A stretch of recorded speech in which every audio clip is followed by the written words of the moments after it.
ব্রিগেডে লক্ষ্য কণ্ঠে গীতা পাঠের আয়োজন, অন্যদিকে একেবারে স্বমহিমায় হুমায়ুন কবির, অর্থাৎ তার একটার পর একটা মন্তব্য উঠে আসছে। এবং একদিকে যেমন আজ আমরা দেখেছি কার্তিক মহারাজ থেকে বাগেশ্বর ধামে ধীরেন্দ্র শাস্ত্রী উপস্থিত ছিলেন, সকলেই 1 লক্ষ কোরআন পাঠের ঘোষণা আবার করেছেন।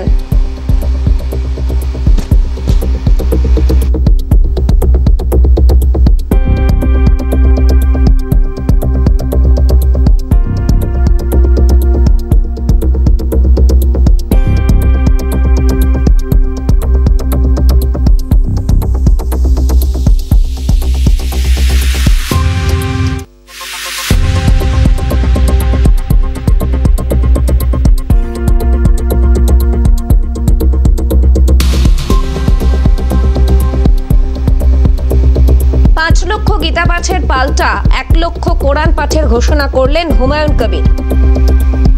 আগামী ফেব্রুয়ারি মাসে হুমায়ুন কবিরের এই কর্মসূচি আনুষ্ঠানিকভাবে করার কথা ঘোষণা করেছেন তিনি, এবং এ বিষয়ে একাধিক প্রতিক্রিয়া তার। ঠিক কি বলেছেন তিনি, দেখুন।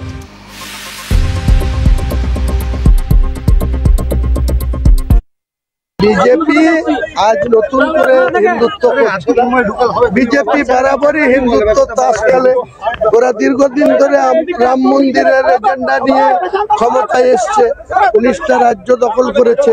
বাংলা দখল করার জন্য তারা গীতা পাঠ করছে। আমি আগামী দিনে মুসলমানদের বেশি বেশি করে বিধানসভায় সিট জেতার জন্য কোরআন পাঠেরও আয়োজন করব। কোরআন পাঠ হবে, লাখো লোক নিয়ে কোরআন পাঠ হবে, তাদেরকে আরামসে খাওয়া দাওয়া করিয়ে দিনভর মুর্শিদাবাদে কোরআন 1 লক্ষ হাফেজকে দিয়ে কোরআন পাঠ করাবো। 1 লক্ষ মুর্শিদাবাদের কোন এক জায়গায় প্যান্ডেল করব বড় করে, 1 লক্ষ হাফেজ কোরআনের হাফেজদের দিয়ে আমি কোরআন।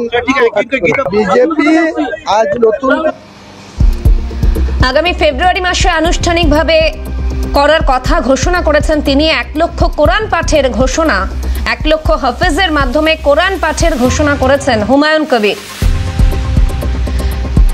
এবং বিজেপিকে এক প্রকার বিঁধেছেন তিনি তার মন্তব্যের মাধ্যমে। সাসপেন্ডেড তৃণমূল বিধায়ক হুমায়ুন কবিরের এই মন্তব্য আবারও তাকে নিয়ে এসেছে সংবাদের শিরোনামে। 5 লক্ষ গীতা পাঠের পাল্টাকে এবার তবে 1 লক্ষ কোরআন পাঠ, এই ঘোষণা হুমায়ুন কবিরের। 1 লক্ষ হাফেজ দিয়ে মুর্শিদাবাদে কোরআন পড়ানো হবে, এমনটাই বলেছেন তিনি। অন্যদিকে এ বিষয়ে কংগ্রেস নেতা অধীর রঞ্জন চৌধুরী, তার কি প্রতিক্রিয়া, দেখুন। কাজ রাজনীতি করা নয়, কে আসবে না আসবে, কোথায় পরিবর্তন হবে, এটা তো সাধুদের কাজ নয়। এর কাজ মানুষকে ভালো বুদ্ধি দেওয়া। গীতা কেন 1000বার গীতা বল, গীতা সকলের পড়া উচিত, সকলের পড়া উচিত। কোরআন কোথাও শত্রুতা করতে শেখায়নি মানুষের মধ্যে, মানবিকতা, নৈতিকতা, আদর্শের কথা বলেছে। বাইবেল সকলের পড়া উচিত। যখন সাধুরা গীতা পাঠ করাচ্ছে, ভালো তার মানেগুলো বোঝান একটু সবাইকে। শুধু পাঠ করালে তো হবে? কোরআন পাঠ করছে তাদেরকে বলবো, কোরআন পাঠ করলে হবে না, কোরআনের মানেগুলো মানুষকে বোঝাতে হবে, কোরআনের অন্তর্নিহিত অর্থগুলো মানুষকে বোঝাতে হবে। তাহলে কিন্তু প্রকৃতপক্ষে যে যার দায়িত্ব পালন করতে পারবে। যদি বলে আমার ভোট চাই, তাহলে কোথায় যাবো আমরা কোথায় যাবো? ওটা তো আমাদের কারবার। আমরা তো গীতা পাঠ করতে যাচ্ছি, রাজনীতি করি, তাই আমরা ভোট চাইতে পারি। এবার সাধু যদি মনে করে আমি গীতা পাঠও করবো, আমি ভোটও নিবো, তাহলে আমাদের বাজার বলে কিছু থাকবে না। আমরাই বা কোথায় যাবো? অন্যদিকে হুমায়ুন কবির, তিনি একদিকে যেমন এই 1 লক্ষ হাফেজকে দিয়ে কোরআন পাঠের কথা ঘোষণা করেছেন, পাশাপাশি ফিরহাদ হাকিম এবং তৃণমূলকেও নিশানা করেছেন তিনি, এবং একাধিক মন্তব্য তার। অর্থাৎ একদিকে যেমন কোরআন পাঠের ঘোষণা তার, বিজেপিকে বিঁধলেন তিনি, অন্যদিকে সদ্য তৃণমূল থেকে প্রাক্তন হওয়া হুমায়ুন কবির ফিরহাদ হাকিম এবং তৃণমূলকেও নিশানা করেছেন।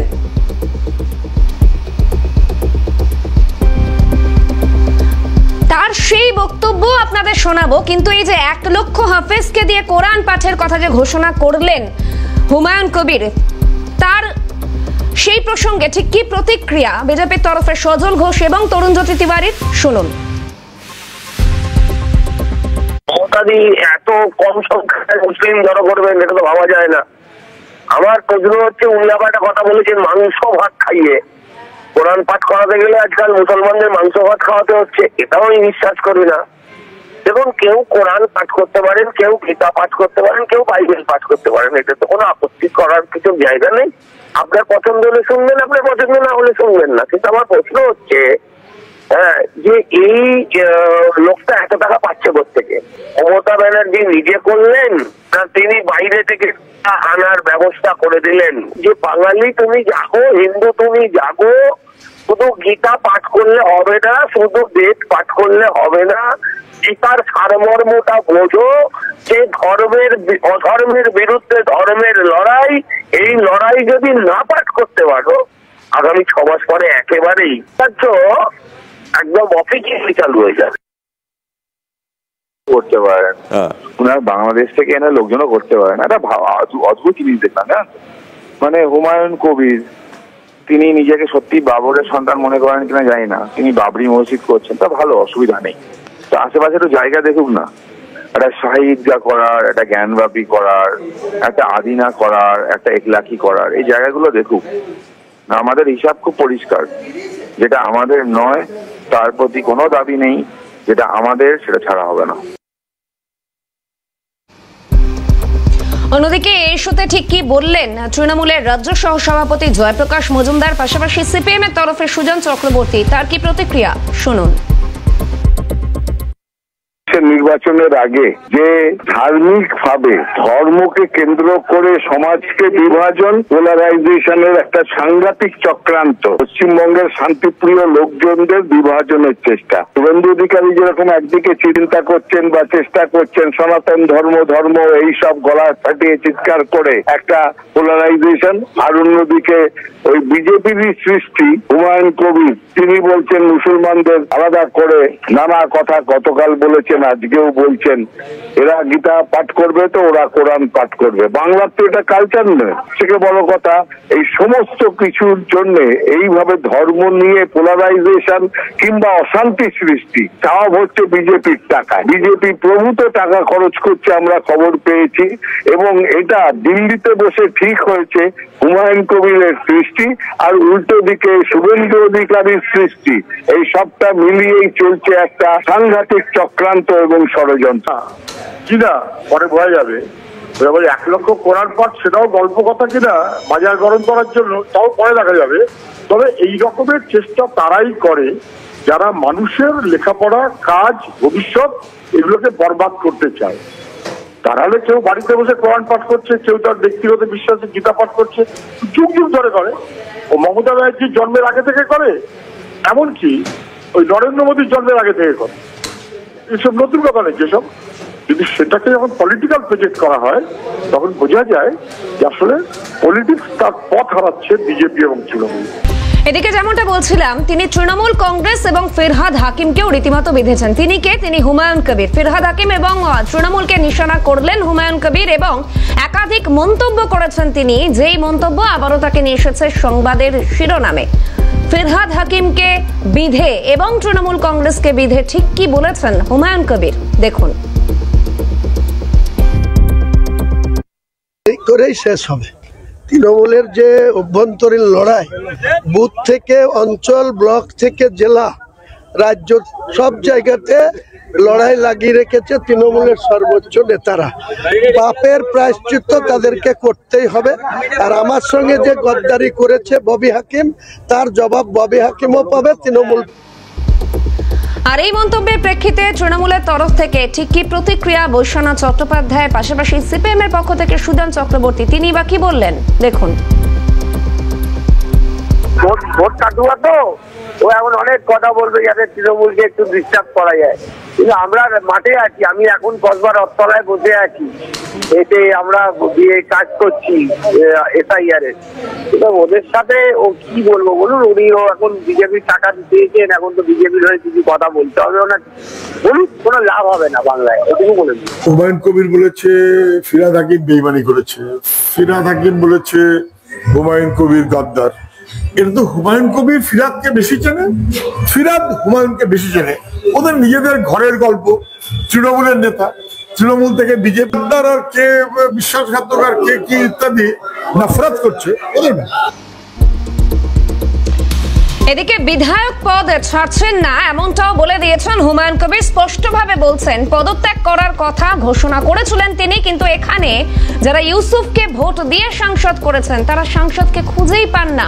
প্রতিদিন তাকে অনেক কাগজে সই করতে হয়। ঠিক কি কারণে পদত্যাগ করছেন না তিনি, শুনুন তার মুখ থেকেই। করার কথা ঘোষণা করেছিলাম, কিন্তু আমাকে যারা ভোট দিয়ে বিধায়ক করেছে, এখানে যারা এমপি কে ভোট দিয়ে ইউসুফকে এমপি করেছে তাকে খুঁজে পায় না। প্রতিদিন আমাকে স্কলারশিপ থেকে শুরু করে আধার কার্ড থেকে শুরু করে অনেক পেপার ওয়ার্কে সই করতে হয়। তারা বলছে আপনি খবরদার পদত্যাগ করবেন না, আপনাকে আমরা ভোট দিয়ে নির্বাচিত করেছি, আবার ভোটে দাঁড়াবেন, প্রতীক কি নেবেন আপনার ব্যাপার, আমরা আবার আপনাকে এমএলএ করব। মানুষের কথা রাখতে গিয়ে যারা আমাকে ভোট দিয়ে এমএলএ করেছে তাদের আপত্তির জন্য আমি পদত্যাগ করছি। আর এই মন্তব্যের প্রেক্ষিতে কংগ্রেসের তরফ থেকে অধীর রঞ্জন চৌধুরী কি বললেন, পাশাপাশি তৃণমূলের তরফ থেকে রাজ্যের মন্ত্রী শশী পাজা তার কি প্রতিক্রিয়া দেখুন। রাজনীতি করা লোক, সে বিধায়ক, সে কোথায় কি করবে না করবে তার ব্যাপার, তাহলে বুঝতে হবে আরো পিছনে গল্প আছে। ইচ্ছারা কি করছে না করছে, ইস্তফা দিতে যাবে কেন? সে তো ইলেক্টেড, সে ইস্তফা দিতে যাবে কেন?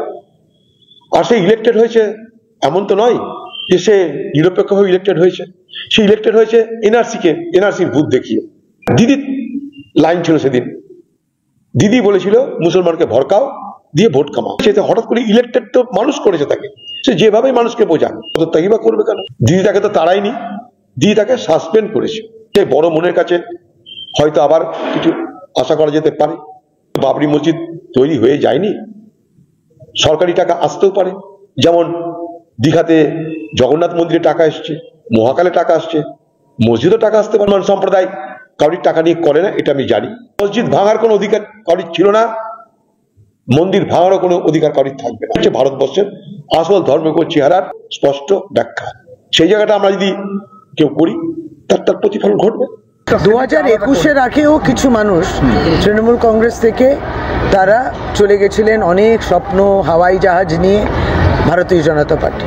তাদের ভবিষ্যৎটা দেখিয়ে দিয়েছে রায় দিয়ে পশ্চিমবঙ্গ মামাটি মানুষ।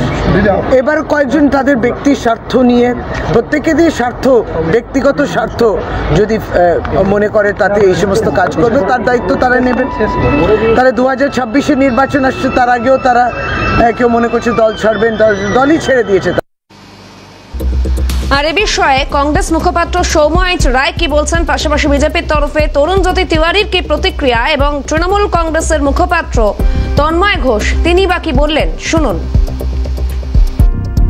বিধায়ক অন্য দল থেকে যখন দল ভাঙিয়ে নিয়ে যায় তখনও কাউকে পদত্যাগ করে না। নীতি নৈতিকতা এসব তো তৃণমূলের এই ডিকশনারি তৃণমূল কংগ্রেসের পড়েনি কেউ। তো তৃণমূল কংগ্রেসের এমএলএ এর থেকে ভালো কি করবে? তো তাকে বহিষ্কার করার পরেও সে মানে সম্পূর্ণটা মাননীয় মুখ্যমন্ত্রীর যেটা বলছেন আর দেখেছেন, আমরা আগেও বলেছি এবং দেখে হুমায়ুন বাবুও স্বীকার করছেন, বিধায়ক পদ কেন ছাড়বেন? উনি যেটা করছেন সেটা তো মমতার আদেশেই করছেন। তৃণমূলের হচ্ছে সাসপেনশন, আরাবুল আগেও অনেকবার করেছিল, আপনারা জানেন।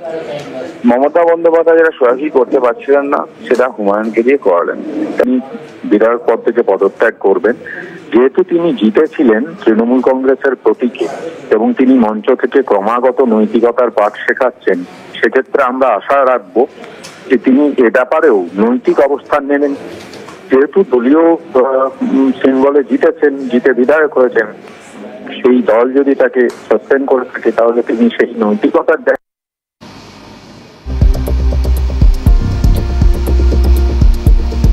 আর এ বিষয়ে কল্যাণ বন্দ্যোপাধ্যায় তিনি কি বলছেন, তিনি বলছেন যারা ধর্ম নিয়ে রাজনীতি করেন তারা দেশের ধর্ম নিরপেক্ষ ভাবধারাকে নষ্ট করছেন, তারা দেশের গণতন্ত্রকেও ধ্বংস করছেন। হুমায়ুনের বাবরি মসজিদ তৈরি নিয়ে প্রতিক্রিয়া কল্যাণ বন্দ্যোপাধ্যায়ের। Who do the politics on the basis of only on the basis of the religion thought. They are destroying the secular fabric of the country, and this is also destroying the democracy of the country. Telephone লাইনে রয়েছেন এই মুহূর্তে BJP নেতা রাহুল সিনহা। রাহুল দা, যে বিষয়ে জানতে চাইবো, যারা ধর্ম নিয়ে রাজনীতি করেন তারা দেশের ধর্মনিরপেক্ষ ভাবধারাকে নষ্ট করছেন বলেছেন কল্যাণ বন্দ্যোপাধ্যায়, আপনার প্রতিক্রিয়া? ধর্ম নিয়ে রাজনীতি করে যদি ধর্মনিরপেক্ষতাকে নষ্ট করে থাকে তার নাম মমতা ব্যানার্জি, তার নাম তৃণমূল কংগ্রেস। অতএব আমি মনে করি কল্যাণ ব্যানার্জি নিজেদের কথাটাই বলছে। তার কারণ যে ববি হাকিম দারুল ইসলামের কথা বলছে, যে ববি হাকিম পাকিস্তান বানানোর কথা বলছে, যে তৃণমূল কংগ্রেস পশ্চিমবঙ্গকে বাংলাদেশ বানানোর জন্য দলে দলে বাংলাদেশ থেকে মায়ানমার থেকে মুসলমান অনুপ্রবেশকারীদের জায়গা দিয়ে পশ্চিম বাংলার যে ভৌগোলিক মানচিত্রকে নষ্ট করতে চাইছে, অতএব তাদের চেয়ে বড় আর সাম্প্রদায়িক কেউ হতে পারে না। সেই জন্য ধর্মনিরপেক্ষতা যদি কেউ নষ্ট করে থাকে তা তৃণমূল কংগ্রেস। ধন্যবাদ আপনাকে। বিজেপি নেতা রাহুল সিনহা ছিলেন টেলিফোন লাইনে। ভোট দিয়ে এমএলএ করেছে।